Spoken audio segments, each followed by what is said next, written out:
مدینہ والوں کے لیے وہ دن خوشیوں کا دن تھا، اور وہ بھی کیوں نہ عید کا دن، اس لیے کہ سرور کائنات، وجہ کائنات، تمام نبیوں کے امام حضرت محمد رسول اللہ صلی اللہ علیہ وسلم آج مدینہ تشریف لا رہے ہیں۔ پورے مدینہ کے لوگ باہر نکلے ہوئے استقبال کے لیے، زیارت کے لیے، تمام کا تمام مدینہ پورا باہر ہے، اور مدینہ کی چھوٹی چھوٹی بچیاں اپنی پیاری پیاری زبان سے یہ گیت گا رہی تھی، اللہ کے نبی صلی اللہ علیہ وسلم کا استقبال کر رہی تھی۔ عربی کے اندر یوں جملے کہ طلع البدر علینا من ثنیات الوداع وجب الشکر علینا ما دعا للہ داعی ایھا المبعوث فینا جئنا بالامر المطاع۔ چھوٹی چھوٹی بچی عربی کے اندر یہ گیت گا رہی تھی، جس کا مطلب یہ ہے کہ آج تو مدینہ کے آسمان پر ہدایت کا چاند نکل آیا ہے، اور اللہ کا شکر ادا کرنا ہم سب پر واجب ہے، اس لیے کہ اللہ کے دین کے اتنے بڑے داعی آج ہمارے شہر میں آ رہے، جن کی ہر بات کو تسلیم کرنا، جن کی ہر بات کو ماننا ہم سب کے لیے ضروری ہے۔ اب حضرت نبی اکرم صلی اللہ علیہ وسلم مدینہ میں تشریف لے آئے، تمام مدینہ والے جو ہے استقبال کے لیے کھڑے، زیارت کے لیے، ملاقات کے لیے، دیدار کے لیے۔ اس وقت مدینہ کے اندر 4 طرح کی قومیں رہتی تھیں۔ نمبر 1 یہودی لوگ، بڑی کثیر تعداد کے اندر یہودی تھے۔ نمبر 2 کچھ عیسائی لوگ بھی وہاں پر تھے، نصرانی۔ نمبر 3 اوس اور خزرج، یہ 2 قبیلے تھے کافروں کے، یہ بھی تھے۔ اور نمبر 4 ہجرت سے پہلے جو لوگ مسلمان ہوئے تھے وہ لوگ بھی مدینہ کے اندر آباد تھے۔ یہ 4 قومیں مدینہ کے اندر آباد تھی، اور کثیر تعداد کے اندر یہودی تھے۔ پورے مدینہ پر ان کی گویا حکمرانی اور حکومت تھا۔ یہ جو قباء کا علاقہ ہے، جو لوگ وہاں جا چکے انہوں نے دیکھا ہوگا، جہاں پر مسجد قباء بنی ہے آج بھی وہاں پر کھجوروں کے باغات ہیں۔ تو یہ پورا کا پورا علاقہ یہودیوں کا تھا، کھجور کے بڑے بڑے باغات تھے۔ تو یہودیوں کے ایک بہت بڑے عالم جن کا نام تھا عبداللہ ابن سلام، بہت بڑے عالم، وہ خود بھی یہودیوں کے عالم، اور ان کے جو والد مرحوم تھے وہ بھی یہودیوں کے بہت بڑے عالم تھے۔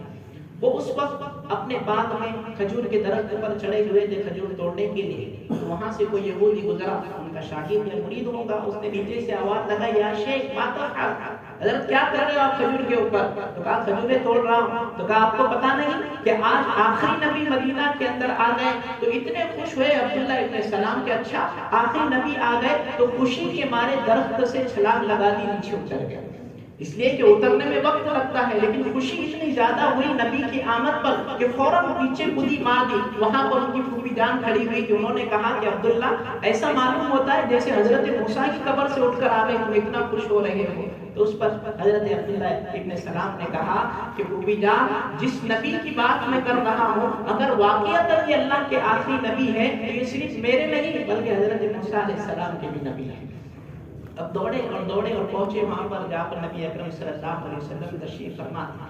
لوگوں کا ایک جم غفیر، بھیڑ بھاڑ لگی ہوئی تھی، زیارت کرنے والے، ملاقات کرنے والے، جو کہ عالم تھے، شریعت کے جاننے والے تھے، تورات کے حافظ تھے، تو بھیڑ بھاڑ میں دھکا مکی کر کے نہیں گئے بلکہ دور ہی کھڑے رہے، اور دور کھڑے رہ کر نبی اکرم صلی اللہ علیہ وسلم کو دیکھنے لگے۔ جب پہلی نظر جناب رسول اللہ صلی اللہ علیہ وسلم کے نورانی چہرے پر ان کی پڑی تو ان کے دل کے اندر ایک بات آئی جو ان کی زبان سے انہوں نے ادا کی، جسے یوں کہتے ہیں فرسٹ امپریشن جو ہوتا ہے۔ حضرت عبداللہ ابن سلام کا جو پہلا جملہ تھا جناب رسول اللہ صلی اللہ علیہ وسلم کے بارے میں، فرمایا انہ لیس بوجہ کذاب، کہ یہ جو میں چہرہ دیکھ رہا ہوں یہ چہرہ کسی جھوٹے آدمی کا نہیں ہو سکتا۔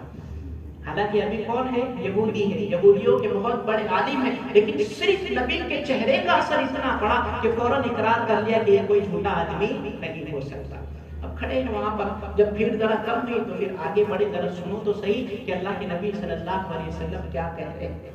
تو مدینہ کی سرزمین پر سب سے پہلی بات جو حضرت عبداللہ ابن سلام نے نبی اکرم صلی اللہ علیہ وسلم کی مبارک زبان سے سنی وہ کیا تھی؟ اللہ کے نبی فرما رہے تھے، قال النبی صلی اللہ علیہ وسلم یا ایھا الناس افشوا السلام وأطعموا الطعام وصلوا الأرحام وصلوا بالليل والناس نيام تدخلوا الجنة بسلام۔ کتنی بلاغت کا جملہ ہے، ہر جملے کے آخر میں میم کا لفظ ہے۔ سب سے پہلا جملہ اللہ کے نبی صلی اللہ علیہ وسلم نے ارشاد فرمایا، یا ایھا الناس افشوا السلام، اے لوگوں سلام کو عام کرو، سلام کا رواج ڈالو۔ ایک مسلمان دوسرے مسلمان سے ملے، ایک مسلمان دوسرے مسلمان سے بات کرے، چاہے روبرو کرے، چاہے موبائل پر کرے، چاہے انٹرنیٹ کے ذریعے کرے، فرمایا سلام سے اپنی بات کی شروعات کرے۔ اللہ کے نبی نے یہ ادب ہمیں بتلایا کہ اپنے گھر میں جاؤ تو اپنے گھر والوں کو سلام کرو، اپنی بیوی کو سلام کرو، اپنی والدہ کو سلام کرو، حتیٰ کہ اپنے چھوٹے چھوٹے بچوں کو بھی سلام کرو۔ اور ایک حدیث میں اللہ کے نبی صلی اللہ علیہ وسلم نے ارشاد فرمایا، افشوا السلام بینکم تحابوا، فرمایا سلام کو عام کرو، اس کی برکت یہ ہوگی کہ آپس میں اتحاد اور محبت پیدا ہوگی۔ آج بڑی ضرورت ہے اس بات کی ہمیں کہ ہم مسلمان جو ہے آپس سے محبت کرنے والے بنے، آپس میں اتحاد کرنے والے بنے۔ اس کا پیارا طریقہ نبی علیہ السلام نے ارشاد فرمایا کہ آپ سلام کا رواج ڈالو، سلام کی برکت سے اللہ محبت پیدا فرما دیں گے۔ دوسرا جملہ، آپ بیٹھ جائیں سامنے جو کھڑے ہیں، آپ بیٹھ جائیں۔ دوسرا جملہ اللہ کے نبی صلی اللہ علیہ وسلم نے ارشاد فرمایا کہ وَأَطْعِمُوا الطَّعَامَ، کھانا کھلانا۔ اور دیکھو نبی اکرم صلی اللہ علیہ وسلم کی مبارک بات کہ آپ صلی اللہ علیہ وسلم نے کوئی چیز بھی فکس نہیں کی اور کس کو کھلانا وہ بھی نہیں بتایا۔ ایسا نہیں کہ بھائی تمہیں قورمہ ہی کھلانا پڑے گا، پونا میں ہو تو دال چائے کھلانا پڑے گا، بریانی کھلانی پڑے گی، نہیں، کوئی چیز فکس نہیں۔ فرمایا جو ملے وہ کھلاؤ اور جس کو ملے وہ کھلاؤ، چاہے کوئی غریب ہو، کوئی یتیم ہو، کوئی مسکین ہو، کوئی بیوہ ہو، مہمان آ جائے خوش دلی کے ساتھ کھلاؤ، جماعت آ جائے خوش دلی کے ساتھ کھلاؤ، کیا فائدہ ہوگا آگے بیان کیا۔ تیسرے نمبر پر فرمایا وصلوا الارحام، رشتہ داروں کا حق ادا کرو، رشتہ داروں کو جوڑنے والے بنو۔ اور ایک حدیث میں اللہ کے نبی صلی اللہ علیہ وسلم نے عجیب و غریب فضیلت بیان کی، فرمایا کہ دو چیزیں ایسی ہیں جس کی ہر انسان کو لالچ ہے، مجھے بھی اور آپ کو، تمام کو اس کی لالچ ہے۔ کون سی چیز؟ فرمایا ہر انسان یہ لالچ کرتا ہے کہ میری عمر میں برکت ہو جائے اور میری روزی بہت زیادہ ہو جائے، یعنی پیسے بھی بہت زیادہ ہو جائے اور اڑانے کے لیے لمبی عمر بھی ہو جائے۔ یہ دونوں چیزوں کی انسان کو لالچ ہوتی ہے۔ سنیے اللہ کے نبی صلی اللہ علیہ وسلم نے ارشاد فرمایا کہ جو انسان صلہ رحمی کرتا ہے، رشتہ داروں کے حقوق ادا کرتا ہے، رشتوں کو جوڑتا ہے، فرمایا اللہ اس کی عمر میں بھی برکت دیتے ہیں اور اس کی روزی میں بھی برکت عطا فرماتے ہیں۔ نبی نسخہ ہے، آج جس کی ہمیں ضرورت کرنا یہ استعمال کرو، انشاءاللہ دونوں چیزوں میں برکت ہو جائے گی۔ لیکن افسوس کے ساتھ کہنا پڑتا ہے آج ہمارا حال یہ ہے کہ ساری دنیا سے ہم بڑے اچھے سلوک کے ساتھ ملیں گے، ہنستے ہوئے چہرے کے ساتھ ملیں گے، لیکن رشتہ داروں سے کٹ کٹ کر کے ہم زندگی گزارتے ہیں۔ ساری دنیا کے لوگوں کے ساتھ بڑا حسن سلوک ہوگا، بہت اچھا معاملہ، لیکن رشتہ داروں کا معاملہ آئے گا تو انسان اپنا چہرہ پھیر دے گا، بلکہ زبان سے بھی کہتے کہ بھائی رشتہ داری نہیں پروڑتی، رشتہ داری کا حقوق ادا کرنا یہ بہت بھاری پڑتا ہے۔ اپنے دوسرے لوگ جو رہتے ہیں دوست و احباب وہ بہت پیارے ہوتے، وہ کام آتے ہیں، لیکن رشتہ دار کبھی کام نہیں آتے۔ ارے وہ نہیں آتے تو نہیں آتے، لیکن تم ان کے کام آ جاؤ، تمہاری روزی میں برکت ہوگی، تمہاری عمر میں برکت ہوگی۔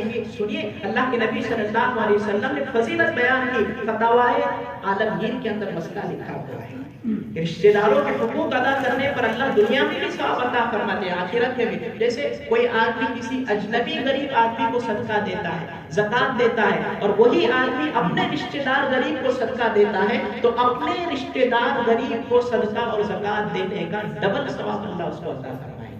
ایک رشتہ داروں کے حقوق ادا کرنے کا اور دوسرا صدقہ اور زکات ادا کرنے کا۔ تو یہ اللہ کے نبی صلی اللہ علیہ وسلم کی ہمیں تعلیم ہے۔ اور چوتھے نمبر پر فرمایا کہ جب ساری دنیا سو رہی ہو، لوگ نیند کے اندر محو ہو، اس وقت تم نماز پڑھنے والے بنو۔ وصلوا باللیل والناس نیام، کہ جب لوگ سو رہے تم اللہ کے سامنے کھڑے ہو جاؤ۔ اس میں تہجد کی نماز بھی آ گئی، اس میں فجر کی نماز بھی آ گئی۔ فرمایا رات میں جو اس وقت اٹھ کر کے اللہ کی عبادت کرنے والے بنو۔ اور بزرگوں یہ مجھ سے زیادہ آپ جانتے ہیں، ایک ایسا لمبا زمانہ گزرا اس امت کے اندر کہ صبح میں لوگ اٹھنے والے تھے، تہجد کا اہتمام کرنے والے تھے، خدا کے سامنے رونے والے تھے۔ جب یہ امت رونے والی تھی تو جب دن نکلتا تھا تو اللہ خوشیوں کی خبریں سناتے تھے کہ فلاں جگہ مسلمانوں کو یہ کامیابی ہوئی، یہ فتح ہوئی، یوں ہوا یوں ہوا۔ جب سے مسلمانوں نے راتوں کا رونا چھوڑ دیا، جب سے صبح ہوتی ہے روزانہ رلانے والی خبریں میں اور آپ سنتے ہیں کہ وہاں پر مسلمانوں کو یہ پریشانی ہوئی، یہ تکلیف دی گئی، اس طریقے سے ستایا گیا۔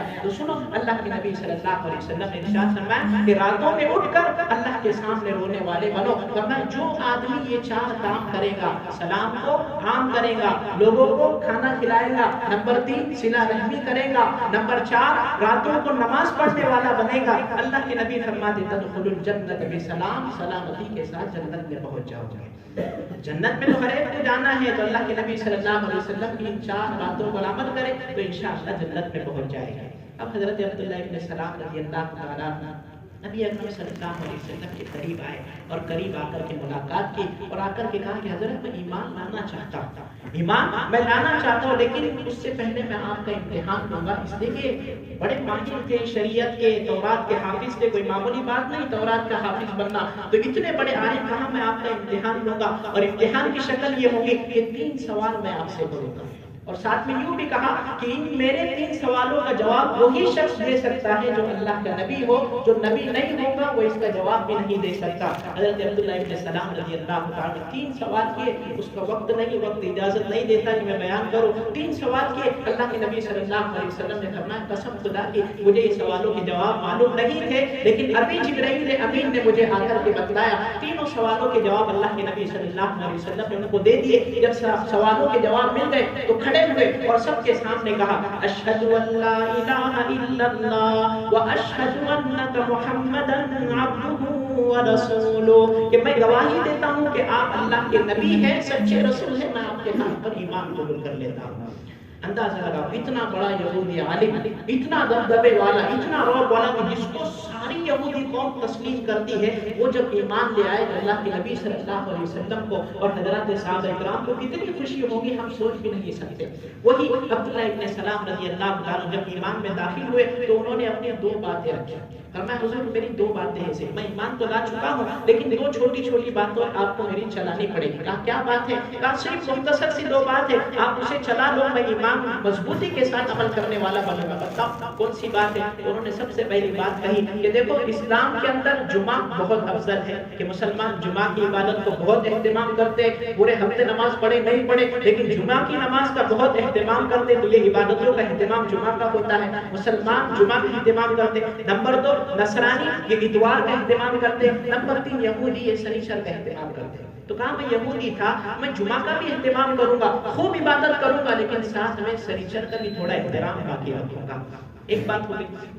دوسری بات کہی کہ مسلمانوں کے اندر اونٹ کا گوشت حلال ہے، مسلمان کھا سکتے ہیں، لیکن یہودیوں کے نزدیک وہ حرام ہے، انہوں نے اپنے اوپر حرام کر لیا ہے۔ اور یہ بھی ضروری نہیں کہ مسلمان ہونے کے لیے اونٹ کا گوشت کھا کر بتلاؤ تبھی ہم مانیں گے کہ آپ مسلمان ہیں، کہا یہ بھی ضروری نہیں تو میں اونٹ کا گوشت نہیں کھاؤں گا، اس لیے کہ ساری زندگی میں نے اس سے پرہیز کیا ہے۔ یہ 2 باتیں حضرت عبداللہ ابن سلام رضی اللہ تعالیٰ عنہ نے نبی اکرم صلی اللہ علیہ وسلم کے سامنے پیش کی، تو اسی وقت 7 آسمان سے اللہ نے جبرائیل امین کو بھیجا اور جبرائیل امین کو بھیج کر یہ پیغام دیا کہ اے میرے پیارے نبی ان کو بھی بتلا دو اور قیامت تک کے آنے والے تمام انسانوں کو بتلا دو اللہ کا حکم ہے کیا، یا ایھا الذین آمنوا ادخلوا فی السلم کافہ، کہ اے ایمان والو پورے کے پورے اسلام میں داخل ہو جاؤ۔ مطلب یہ کہ پرانے مذہب کی یا دوسرے غیر مذہب کی ایک بات بھی تمہارے اندر ہوگی تو اللہ تمہارے ایمان کو قبول کرنے والے نہیں ہیں۔ اندازہ لگائے اتنا بڑا عالم ہے اور چھوٹی چھوٹی 2 باتیں تھی اللہ نے ریجیکٹ کر دی، نامنظور کر دی، فرمایا یہ نہیں چلے گا۔ آج ذرا ہم اپنے معاشرے میں غور کریں کہ ہم کہتے ہیں کہ ہم مسلمان ہیں، ہم ایمان والے ہیں، لیکن ہماری شادیوں کو دیکھو، ہماری منگنیوں کو دیکھو، ہماری تجارت کو دیکھو، ہماری معاشرت کو دیکھو، ہماری خوشیوں کو دیکھو، ذرا بیٹھ کر کے اپنی زندگی کا ذرا سروے کریں کہ کتنی چیزیں ایسی ہیں جو غیر مذہب کی ہم کرتے ہیں اور ہمیں اپنے ایمان پر پورا اطمینان ہے کہ انشاءاللہ اس ایمان پر ہم جنت میں جا کر کے رہیں گے۔ کیسے جائیں گے بزرگوں؟ وہاں چھوٹی چھوٹی بات ریجیکٹ ہو جاتی ہے اور آج ہمارا حال یہ کہ غیروں کے تہوار بن بھڑک ہم مناتے ہیں اور یہ سمجھتے کہ کوئی فرق نہیں پڑتا۔ حضرت عبداللہ ابن سلام کی 2 ہی چھوٹی چھوٹی بات تھی، آج میری اور آپ کی نہ جانے کتنی ایسی باتیں ہیں جو غیر اسلامی ہے، جس کا اسلام سے دور دور تک تعلق نہیں، بہت مثالیں اس کی، اس وقت میں وہ مثالیں بیان نہیں کر سکتا، لیکن جو دن ہے اس کے اعتبار سے بیان ہے۔ جیسے نیا سال شروع ہونے والا ہے تو تمام مسلمان بھی ایک دوسرے کو مبارکباد دیتے ہیں اور سب کے اوپر میسج کریں گے ہیپی نیو ایئر۔ اندازہ لگاؤ کیا اسلام نے ہمیں طریقہ دیا ہے؟ گویا یوں منا کر کے ہم اللہ پر بہتان لگاتے ہیں، نبی پر بہتان لگا رہے ہیں کہ اے نبی آپ نے جو خوشیاں ہمیں دی وہ ہمارے لیے کافی نہیں، آپ نے 31 والی خوشی بھی ہمیں دینا چاہیے تھا۔ ایک مومن، ایک جو غلام ہے وہ نبی پر اعتراض کر رہا ہے اس طریقے سے. آپ نہ سمجھیں کہ چھوٹی چیز ہے، بہت بڑی چیز ہے. ہم اپنے اسلام کو گویا ناقص سمجھ رہے، مکمل نہیں سمجھ رہے، اور اللہ نے کہہ دیا کہ مکمل اسلام ہم نے تم کو دیا ہے. تو غیروں کے جو طریقے ہیں اس سے اپنے آپ کو بچانا ہوگا، تب جا کر کے کامل اسلام ہوگا. یہ 5 شعبوں کے اندر جب دین اسلام آئے گا تب جا کر کے ہم عزتوں سے نوازے جائیں گے. کامل اسلام ہی پر اللہ نے عزتوں کے وعدے رکھے، اور اگر ناقص ہوگا تو اس پر نہ دنیا میں عزت ہے نہ آخرت میں عزت ہے. دعا کریں کہ اللہ تبارک و تعالی ہم تمام کو کامل اسلام کے ساتھ زندگی گزارنے کے توفیق عطا فرمائے. آمین. وآخر دعوانا الحمدللہ.